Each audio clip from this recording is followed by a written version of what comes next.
Salve, salve, minha gente! Estamos aqui na coluna Brasil 2022, com ela, que estudou filosofia na USP, tem doutorado na Universidade de Paris, participa de movimentos comunitários, ambientais, direitos humanos e a luta pela volta dos trens de passageiros no nosso país. Ela que é pesquisadora da UNB, professora, doutora Maria Rosa, e o nome já é uma rosa, maravilhoso. Seja bem-vinda. Ô Danilo, muito obrigada. Prazer, uma alegria estar aqui com você e nesse programa aqui aí junto com a CNTU, o Brasil 22, ano emblemático, né, dos 2 séculos da independência, 1 século da Semana de Arte Moderna. Temos que festejar, brindar e construir o novo Brasil, a nova democracia. Nosso povo, nós todos merecemos. Para a gente é um prazer tê-la conosco aqui, professora, e eu quero agradecer já você ter aceito o convite e já questionar, colocar esse tema, essa pauta, que eu acho de extrema importância, inclusive a Rede Brasil 2022, né, que leva esse nome Brasil 2022, a importância e esse númerozinho que sempre persegue a gente, né, professora?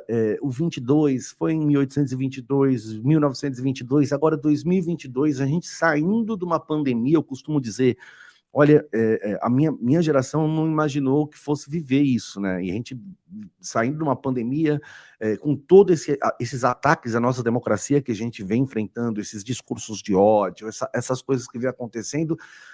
Então, a importância desse ano, né, e o resgate da independência e da semana de 22, o que é a importância desse ano para a nossa democracia, para as políticas sociais, para o Brasil? Eu acho que você coloca um ponto fundamental, né? A democracia é a água pura, é a água saudável que nos alimenta para uma sociedade saudável, uma sociedade humanizada, uma sociedade de amigos, de irmãos, não é?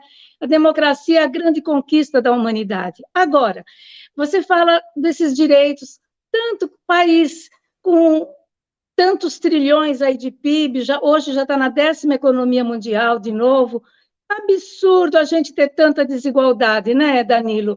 E nós temos o artigo 6º da Constituição, que foi um artigo dos direitos sociais, algo muito importante. É o direito à educação, mas a educação igual para todos, aquela educação que dá as mesmas oportunidades, a educação que a criança fica desde a creche, quando precisa, na escola, o dia todo, com alimento, com cuidados, aprende música, aprende esporte. Então, essa educação é que constrói mais talentos para o Brasil. E a saúde vem junto, a moradia, que é o ninho das pessoas, é fundamental. Esse artigo 6, eu acho que tem que ser muito discutido nas escolas, por que é que ele ainda não está sendo atendido num país tão grande, tão rico, tão talentoso? Né, Danilo? Com certeza, professora. E assim, a gente estava conversando aqui nos bastidores, né? Porque agora a gente tem o camarim online, né? Depois dessa pandemia, a gente descobriu as ferramentas, essas novas ferramentas de comunicação. A gente faz os nossos camarins, nossos bastidores online antes de entrar nessa conversa. A gente estava falando aqui sobre Santos, né? E Santos, por incrível que pareça, a gente tem um jardim maravilhoso, uma praia maravilhosa, uma cidade com uma qualidade de vida que as pessoas conhecem, sabem, mas também abriga, né, por trás do cartão postal, a maior favela sob palafitas da América do Sul. Então, assim, que é o dique da Vila Gilda. E que tem um problema de moradia, de saneamento básico, de meio ambiente, de tudo, né? E já falando dessa questão de cidade, né, que é a nossa grande problemática, os problemas que a gente precisa buscar soluções, né, porque hoje em dia a gente tem aí mais de 90% da população vivendo em cidades, nos centros urbanos, né? Um Brasil urbanizado. Como que dialoga, professora, a questão das cidades, a questão do meio ambiente e, mais ainda, a questão da mobilidade urbana, né? Que a gente traz, as Então, questões dos transportes, etc. Você está falando tudo, porque tudo é interligado, assim como no nosso organismo, né, os nossos subsistemas, né, circulatório, tudo é interligado. Se um pedacinho não funciona, prejudica o restante, né? Mesma coisa, a mobilidade é ligada à saúde, é ligada à economia e ao emprego. Estava lembrando aí de Santos, na época de São Vicente, a primeira vila do Brasil, na grande ilha de Guaió, né? Guaió? Ilha de São Vicente. Não, é a Ilha de São Vicente, que é a ilha junto Santos E e São Santos e Vicente. Aí São tem a Vicente, Ilha de Santo Amaro, uma Guarujá. ilha só, né? Uma ilha só. Era uma ilha O só. Anchieta subia naqueles primórdios, se segurando, a serra, se segurando nos capins na época de chuva. Então, quer dizer, felizmente, como a tecnologia, a ciência humana, o Galileu dizia, a ciência para aliviar a canseira dos homens. Nós não podemos ter medo da ciência. A ciência é para democratizar a nossa qualidade de vida, né? Para todos. E hoje você não tem, por exemplo, de Santos para São Paulo, engarrafamentos e mais engarrafamentos, poluição, acidentes, e não tem um trem. Anos que os governos falam, vamos fazer um trem, refazer, porque já teve, quando o Brasil, inclusive, era mais pobre. Então, isso que você fala da mobilidade urbana, os países que nós temos estudado aqui, os nossos grupos de estudo, um que se chama de Olho no Trem, por exemplo, nossas capitais, Danilo, nenhuma é unida à outra por um trem de passageiro. Quer dizer, essa união é a união da cultura, é a união social, é a troca do que eu produzo aqui, o que o outro produz na outra cidade. Então, nós não temos, nem temos união de ferrovias, unindo nossos países irmãos aqui da América do Sul. Então, nós estamos na contramão. É importante o ônibus, o caminhão, o automóvel, a bicicleta é importantíssima, mas é importante também esse modal limpo, sustentável, econômico, confortável, e que pode levar muita gente com muita capacidade. Por exemplo, as cidades europeias estão renovando seus sistemas de trens, que já eram grandes, já eram ótimos, estão sendo renovados. Os que eram a diesel, estão para atender o Acordo de Paris, estão sendo transformados em hidrogênio verde, por exemplo. A Paris tem 200 quilômetros de metrô, mais uns 300 de linhas radiais que levam para as cidades. O que eles estão fazendo para unir as cidades da periferia, tanto comercialmente quanto culturalmente? Um anel metroviário, Danilo, um anel metroviário com 68 estações e vários polos tecnológicos para gerar emprego na região, não ficar tudo concentrado na área central da capital. Isso aí é qualidade de vida, é visão, é sustentabilidade, isso é amor pelas pessoas. Veja, e essas 68 estações, cada uma foi objeto de um concurso internacional. Ganharam grandes escritórios de prêmios Pritzker da arquitetura. Numa das cidades mais pobres, que é Saint-Denis, no norte de Paris, bem ao norte, na periferia, ganhou o Kengo Kuma, que é um grande arquiteto japonês. Então, você vê, essas grandes estações, elas atraem as pessoas, é local de convivência e gera comércio, gera lazer e moradias em volta, comércio. O que isso acontece? Isso ajuda a pagar essa linha de 200 quilômetros. A mesma coisa Londres fez uma agora da periferia norte para a periferia sul. Se chama Crossrail, quer dizer, o trilho que cruza a cidade.